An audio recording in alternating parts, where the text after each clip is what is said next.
The Ford Lynx RS 2.0 is one of the greatest cars that just fell out in history. While everyone was drooling over Honda Civics, I was drooling over this gem. A true hot sedan in its time, featuring a 2.0-liter engine and a manual transmission, the Ford Lynx RS was indeed an awesome car. And today I got the pleasure of reviewing this Ford Lynx RS 2.0 alongside my Lancer GT.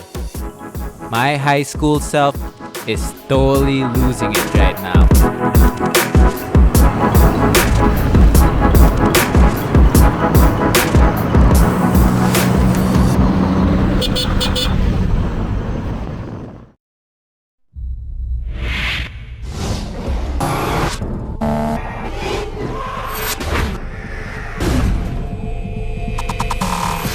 In 2003, Ford released the Ford Lynx RS 2.0 to celebrate Ford's 100th anniversary. They released a whole lot of cars as well, all over the world, and they're all released in black. You also get a coffee table book.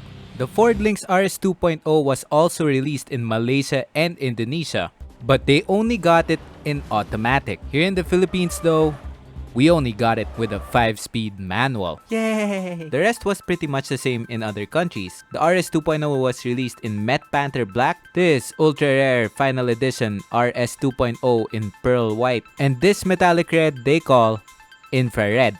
On the outside, the Ford Lynx RS is really distinct with aggressive body kits, a rear spoiler, 16-inch wheels with 5 studs, and disc brakes for the front and the rear. If you're running on drums, you're cool. And here's the best part, the sunroof. Oh yes, the sunroof. It's the only one in its class. Starting at 800,000 pesos back in 2003, it was a total package and definitely a hero car for college. So how powerful is the Ford Lynx RS? Well, good enough. Under the hood is the FSDE 2.0-liter engine. It's got 143 horsepower and 192 Nm of torque. Pair that with a manual transmission and you got yourself a pretty quick car. Malakas ba sa gas? Medyo malakas. So, I can say na 6 to 8 city driving. Tama lang for Highway is mga 9-10. Okay. Medyo malakas nga. Malakas. Looking for maintenance and parts are also rather easy because as much as this is a Ford, it's also a Mazda underneath. So you'll be looking for Mazda parts more often than Ford. This is all stock except for those coilovers, which is a very good idea because the way this car sits, beautiful. At first glance, the interior is not that bad. You open up the door and what meets you are sporty seats with RS badging on it, and of course, this nardy steering wheel, which by the way, feels really nice. I also really like this interior handle for when you close the door. The interior door panel also feels really nice. This material is pretty good for its time. And Oh, that is soft touch. yeah, cloth materials, Cloth. pretty good. This is leather. It's not Um, plastic. What do you know? Yeah, so far I like being here in the back of the Ford Lynx. Trunk space is fairly decent. It's a very early 2000s trunk space. The rear seats also fold down. It may not fold flat, but hey, look at that. Semi-practical. The Ford Lynx was also class-leading in other ways, like the fact that it has 8 speakers. And of course, the sunroof. Oh yes, the sunroof. The sunroof may not be as big, but at least it still has. Because in the Philippine market, no other car in its class have sunroofs. No, not even as an option. So it seems that Ford did everything right with the Ford Lynx RS. But you know what they say, nothing is perfect. No comments on the exterior though. I mean, the car looks hella fresh. But then we go back inside and, well, it starts to get ugly. This dashboard, you gotta check this out. That's cheap plastic. Yeah, very 90s. Look at that. Kind of reminds me of like a 90s Sentra over here. The steering wheel telescopic. Oh, good question. So you get up, down, and that's it. No telescopic steering wheel here. More on the sporty seats apart from the RS badging, is the fact that it does not support you at all. Holy crap, the seats are stiff. But not supportive at all. These seats are not supportive at all. There's no hip support over here, no thigh support. So you really need to slam your knee on the door if you're going through corners. Yeah. But just like the GT seats, it offers you a lot of adjustability like height, tilt, and whatnot. And no bolstering adjustment here. The seats are made out of this. Wow, it feels like the GT seats. It has this double layer jersey feel to it. No, I'm not a big fan of that texture. I gotta go back to the dashboard, and I'm sorry for the Ford Lynx RS fanboys, but I gotta tell you, the dashboard design is the worst part of this car, and it did not age well, I tells ya. What do you think about it? The silver really did not age well. It does not age You can well. really see it here. Cars in the early 2000s would have this bad habit of putting silver on their trims, and it never ends up well. Yep. In any car, the Honda City, the what else? They think there? they think it's a luxury thing, like a luxury. This is the early 2000s version of piano black. Piano black looks better at first, but it also scratches up, just like this one. Yeah. But this is But worse. silver is like Silver when you is scratch much up the worse. silver, it becomes black. The aircon switch feels like a 90s electric fan. And basically the interior of this car just feels utterly dated, even in 2004 standards. Next on the cons is the sunroof. Now don't get me wrong, I love the fact that it has a sunroof. But for some people who look for a sporty car, the sunroof is just added weight. And apart from that, it's another thing that can break over time. Just like this Ford Lynx RS, the sunroof no longer slides. And the last of my rant goes to the gauge cluster and the interior lighting. The lights are green. That's right, 90s green. And man, you'd really feel that this car was born in the 90s when you see it at night. Now I'm done ranting. The question is, how does this thing drive?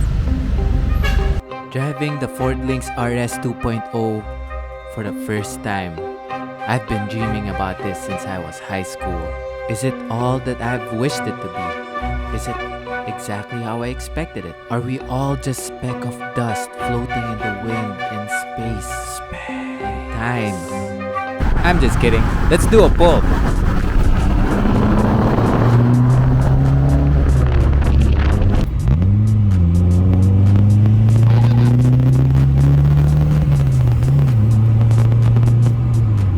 I'll give props to the Ford Lynx RS. The engine felt lively. Rolling the gears was easy. The clutch was soft and it feels like there's a short shifter on here. It's a good drive.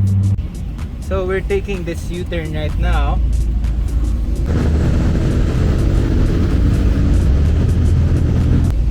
And see how this car launches.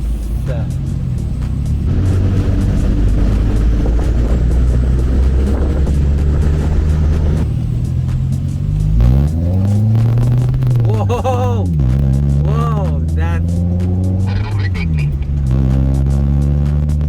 That wheel spin though. Jeez. Note to self, when you're buying a car that's on the sporty side, get good tires for it.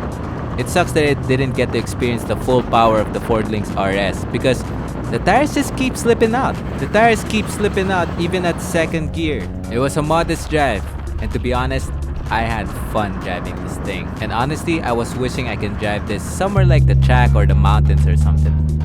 But I can't, because if the Ford Lynx RS 2.0 was really known for something, it was handling.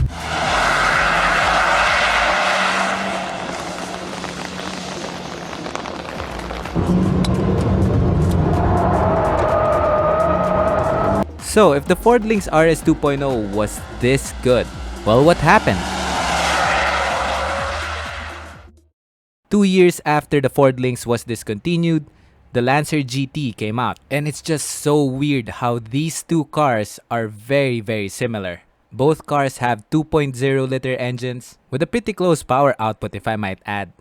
Both have sporty bucket seats and they have the same exact materials. Even driving ergonomics is the same. Low dashboard and huge windows. They're both easy to drive, with tacky white gauge clusters and sporty steering wheels. The Lancer GT may be slower both in numbers and actual, but if the Lancer wins anything here, it's the fact that it has way more aftermarket support. See, the thing about the Ford Lynx RS is the fact that it's both a Ford and a Mazda. And the thing about cars with mixed manufacturers is that they never catch on. Yeah, the Lancer GT may be an oddity, but it's pure Mitsubishi oddity. There's also a strong Lancer community to support it, and specialists. The Ford community? Strong. The Mazda community? Also strong.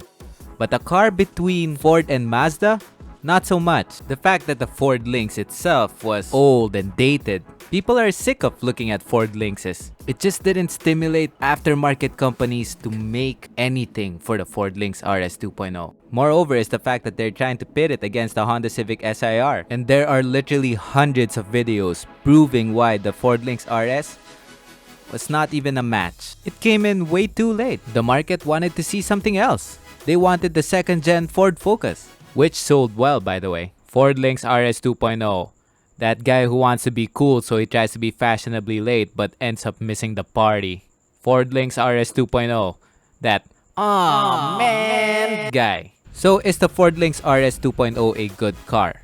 The answer to that simply is yes. A car that's well built, easy to maintain, but finding aftermarket parts is gonna be a real pain. At the end of the day though, the Ford Lynx RS 2.0 is already really good out of the box. But as humans, is good out of the box really ever enough? As humans, we always have this itch to make anything we have even better. And if a car gives us a hard time just to do that, people move on. And that is why at the end of the day, the Ford Lynx depreciated like an anchor under the sea, while the Honda Civic SiR just bask away.